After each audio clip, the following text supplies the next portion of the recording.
আসসালামু আলাইকুম গাইস, দেখেন আজকে আমরা কি খাবো। গরম গরম চটপটি সাথে আছে টক ফুচকা, ধনিয়া পাতা, শসা, তারপরে শুকনা মরিচ, এগুলা ডিম, পেঁয়াজ সব আছে এখানে।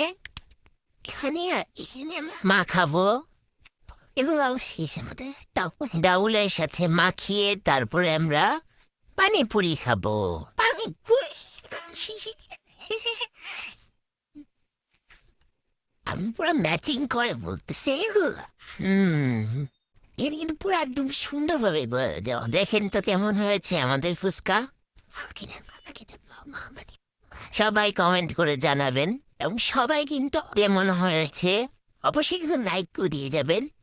লাইক দিবেন আমাদের নতুন চ্যানেলটা সাবস্ক্রাইব করবেন। আমাদের লাইক কমেন্ট এবং শেয়ার কিন্তু অবশ্যই করবেন।